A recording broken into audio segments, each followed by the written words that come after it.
Part two, Paul Sykes. When we went on the Jimmy O show, where I did a show with Jimmy O from Wigan, we did a thing there, and obviously the fake author come with us, and he went on and he was saying that Paul Sykes was the best swimmer in the world. He said he was that good, he could beat anyone. I said, what, even Mark Spitz? Well, Mark Spitz was the world champion Olympic swimmer. I think he won at seven gold medals he got in the Olympics. He broke the world records and everything. And he said he was better than him as well. So up to range, because he was a lifeguard at Blackpool, he was a good swimmer, but he always has to make things like, he said if something being 10, it has to be 100 with him. It always has to be exaggerated. Grand delusions he's got. Borderline personality disorder, BPD is called. And he's saying Paul Sykes was doing this and doing that. No, Paul Sykes had 10 fights. I'm not being disrespectful to the other boxers, but none of them were any good fighters. None of them were not, and there was 9 of them he fought, and none of them were great boxers. They were all like 3 fights and 2 losses and a draw, 1 winning out of 4 fights and 2 draws and things like that. You know, there was no one exceptional. And he was fighting these people, and I think he got disqualified for 1. No, he drew him 1, sorry, and he lost 3, and he won 6. So he went, and that was in Cluden when he went to fight John L. Gardner. John L. Gardner was an exceptional boxer. I think he was 29 fights, 29 wins, I'm sure. And he fought him, I think it was Blackpool he fought him. And he used to come to Middlesbrough Sykes with the Spencers, because they were boxing promoters, but Dave Garsley, he was another, he boxed with them. So he used to come down here, and he come down here and he started being cheeky one night in one of the clubs, and the lads offered him out in there, and they had to get him out of the club. They were shouting, he's still fucking the YPs, so even they were on about it.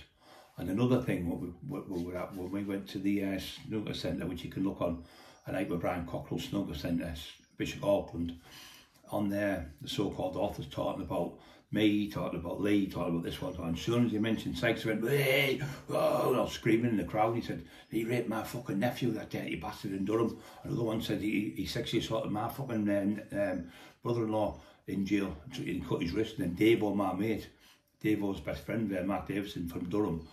The lads were from Durham from there, and there was lads from Bishop Auckland and lads from Hartlepool all turned on him because they were talking about Paul Sykes. And yeah, nobody liked him in there, so we had to change it. So we had to take the mic off him and go and sit him down, because he was going to get filled in talking about Paul Sykes. So that says it all. Even all the people in there couldn't stand him. Lads who'd been in jail knew him as well, knew he was a rapist. But getting to the big story, because I've done a little bit of this already. You've heard some of this often, so I'm building up to the big bit. But I've got proof now. He's going. He said, the fake author went, I spoke to a police officer, and he never ever got convicted. No, I'll tell you why in a minute, but I'll just tell you about the rest of the things. When he was in Armley, I was in where was it called? Wealdstone, near Thorpe Arch. It was a jail there called Wealdstone then, and you would finish off in there. The life, I think it's the one where they're in now, where the life is finished off.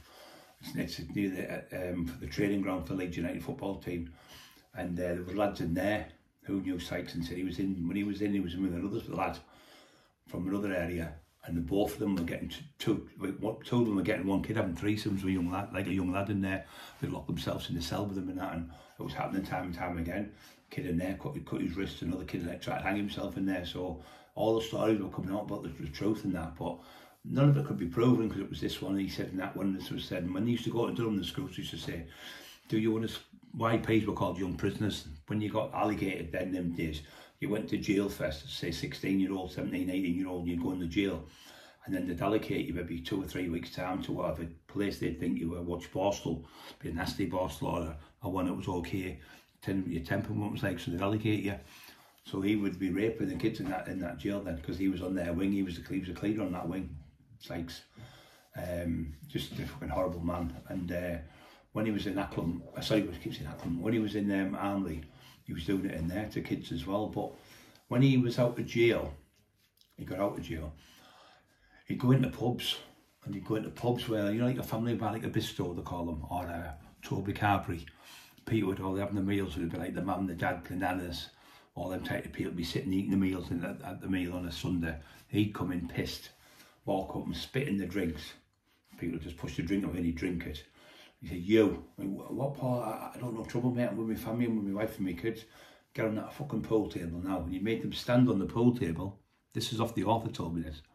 He made them stand on the pool table in front of maybe 100 people in the pub and sing Hickory Dickory Dock, the mouse ran up the clock.